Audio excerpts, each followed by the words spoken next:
I think when we think about identity and technology now, with artificial intelligence becoming more prevalent, it's becoming really difficult to discern whether something is human or not. And we think this is a very, very big problem. When we look at the Web3 space, obviously, blockchains, protocols are experiencing a lot of spams. Everybody's going for cheaper gas fees. When we look at airdrops, obviously, there's a lot of people just farming these airdrops, writing scripts, creating as many bots as possible. And then when we look at sort of the Web2 space, there's Twitter, where Elon almost backed out of buying it because he thought it's all bots. There's actually a lot. And I think with ChatGPT, with deepfake video content being more and more prevalent, it's only going to be a bigger problem down the road. And so from our perspective at Humanity Protocol, we think that one of the core things for the Web3 industry to grow is, first and foremost, the ability to discern whether a blockchain address has a human being behind it or not. And as a result of that, building the infrastructure to be able to check whether even potentially your Twitter account or your email account actually has a person behind it. And so with Humanity Protocol, what we're focused on is building something we call proof of humanity. And the way we think about this is when we actually announced the project a couple months ago, there were some headlines on CoinDesk, on different sort of publications saying that we're building the WorldCoin competitor. We don't really think of ourselves as a WorldCoin competitor because we think what we're trying to solve in terms of the problem is just much bigger. They're largely focused on the UBI front. Obviously, they just launched a chain, trying to work with more crypto-native projects. What we think of ourselves as doing is actually building the identity graph in an open and decentralized way, tackling some of the issues that even guys like Facebook, Google, Twitter, et cetera, have. Right? And so we're separating Humanity Protocol and the proof of humanity into two phases. The first phase, we're starting with what we're trying to do as a cross-chain human blockchain network. We're launching that as a ZK EVM layer 2 with natively inbuilt humanity attestation services. So natively, you can have normal addresses where it's anonymous and you can do whatever you want. But in addition to that, what we're also doing is adding the ability to check whether an address actually has a human being behind it or not. And all of this is completely private, done with zero-knowledge proofs, with reliable user verification methods. In the phase 2 of proof of humanity, what we're trying to do is actually add in what we call proof of human identity.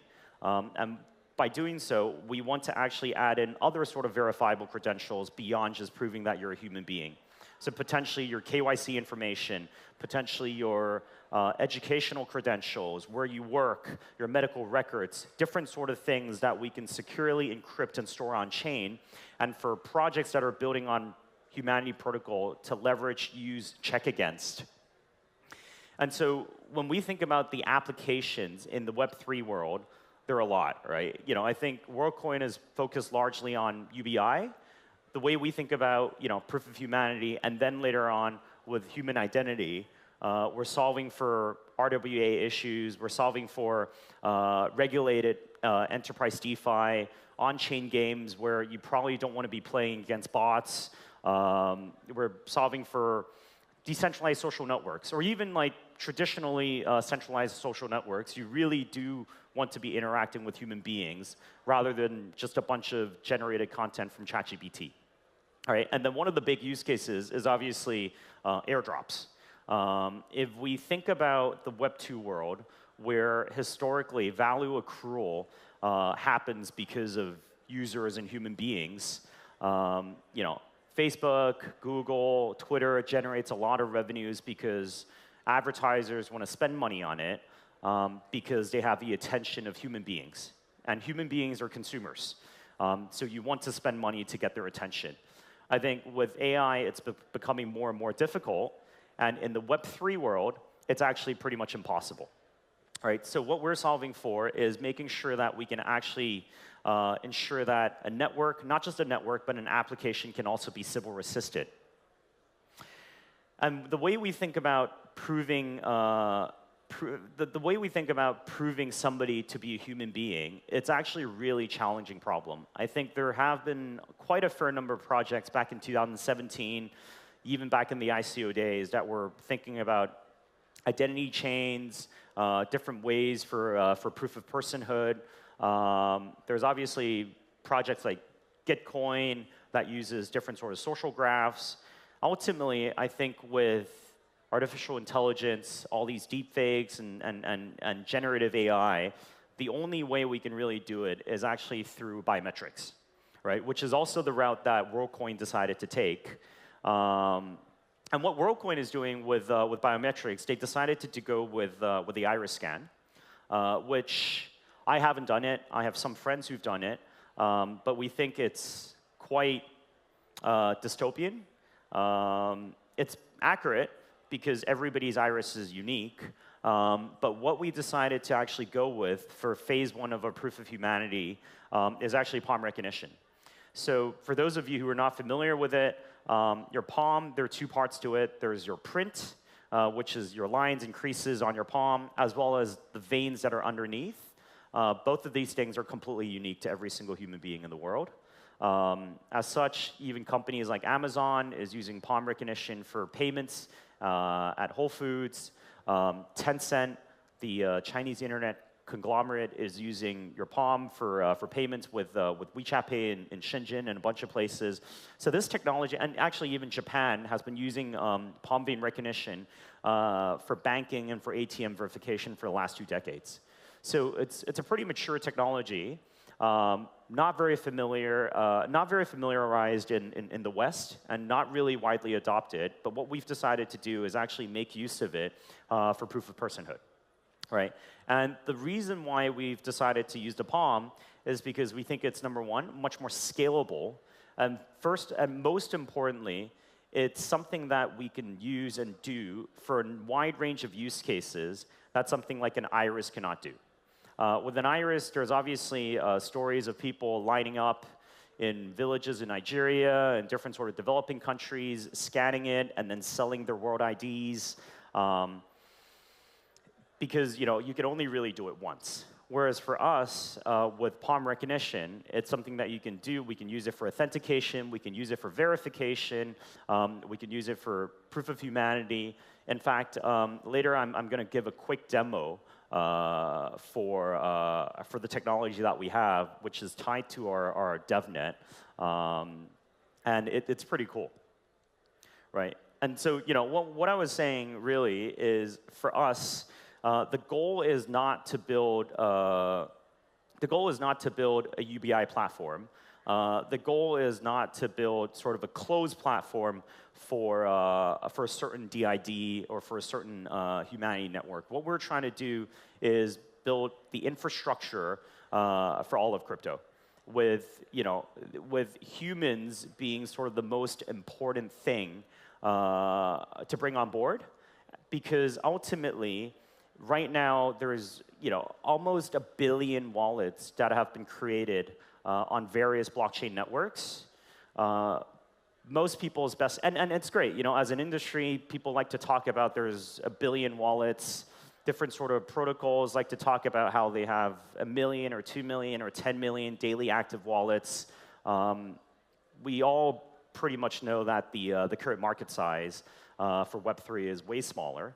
I myself probably control a good 2,000 wallets. So the idea for us is, as Web3 matures and for there to be value accrual, the most important thing is actually being able to recognize whether an address or an account actually has a human being behind it. So that's and we think this is way beyond.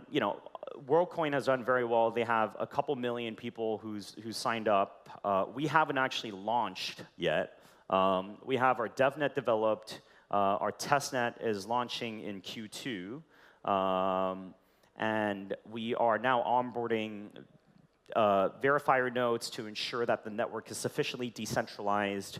The verification of the verifiable credentials is done by a wide number of node operators. So there's quite a fair bit of prep work over the next month or so before we launch the testnet. But given the scalability of how we're onboarding people to start with largely a software-based solution, we actually think we can grow beyond the millions of users that a WorkCoin has in a relatively short period of time. And when it comes to sort of how we're trying to work with the industry, one thing that we're very focused on is working with different sort of partners, whether it's game studios, whether it's other protocols, other sort of infrastructure players, so that we can actually work together to provide civil assistance for the entire Web3 ecosystem. So that's, let me see. Yeah, so I mean, one thing that we pride ourselves in is designing the entire network to be way more decentralized from day one. And the way we think about this is that there are two sort of roles within Humanity Protocol. There is the identity validators, what we call issuers, that are issuing VCs to attest for the fact that you're a human being, or you went to this school, or this is your KYC. And then what we also have are verifiers that are coming to consensus for credential verification. They don't get to access any sort of data. It's completely privacy preserving. It's self-sovereign identity for all the users. But what we're incentivizing is for verifiers to help us keep this network as decentralized as possible. So that's really Humanity Protocol. We've been working on this for almost a year. We only announced the project, I think, back in February. We also announced a fundraise from 20-odd, top-tier VCs who were really excited about what we're doing. A lot of the names you guys would be familiar with. And we're launching the testnet very soon. We're targeting a mainnet launch towards the end of Q3 or beginning of Q4. And it's super exciting because for us, it's going. Number one, I think there's a lot of projects that are working on AI, working on restaking, working on DeFi. I think there are not that many projects that are focused on solving this problem that really plagues everybody. And so, we're super excited about this. Feel free to connect with me if you're interested to talk. Before I go, I'm actually going to quickly do a demo. This morning when I was with Raj, we were playing around with the DevNet. So I actually onboarded him and created a DID for him on our DevNet, scanned his palm so that he actually now is a verified human being on the Humanity Protocol DevNet. So I'm actually just going to quickly ask him to come up and show. Is there a camera? Camera can't see. Where's on both sides, you can see it there. Where's the camera? Straight ahead. Where? Oh, they can, oh yeah. Here. Yeah. How would? Wait. So, oh yeah. But they won't be able to see the screen, right? Oh, yeah, kind of. Okay. Yeah. So we've actually built a verification app. Wait, maybe this is better. All right. I'm blocking. There you go. But the lighting is kind of bad. All right. Yeah, so we've built a verification app for the DevNet, and what we can actually do, if I just actually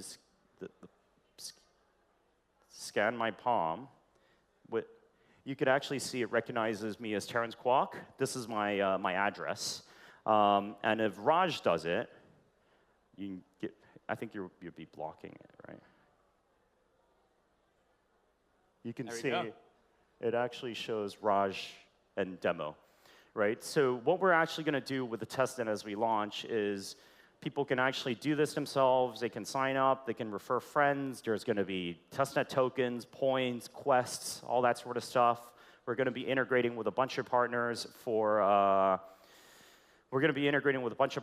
to power their civil assistance for airdrops, for games. So there's quite a fair bit of exciting stuff coming up. Our website is, let me see. I'm not sure if I have it on here. That's my vape. Where is this? Oh, yeah. Yeah, so that's our Twitter. That's actually my personal Telegram, so feel free to ping me. And then our website, that's the QR code for the website. The domain is cfh.xyz, which actually stands for Coins for Humanity. Because the way we think about it is, historically, if you look at the Web 2 world, businesses are helping other businesses acquire customers. That's what advertising is, right? And for us, if we can create the widest network of human beings, this essentially becomes a hub for customer acquisition, for all the other projects to work with, partner with, airdrop to. Hence, it's Coins for Humanity. So that's Humanity Protocol. Thanks for sticking around. I mean, it's the last session for today. But yeah, do reach out if you're interested to talk. Thanks a lot.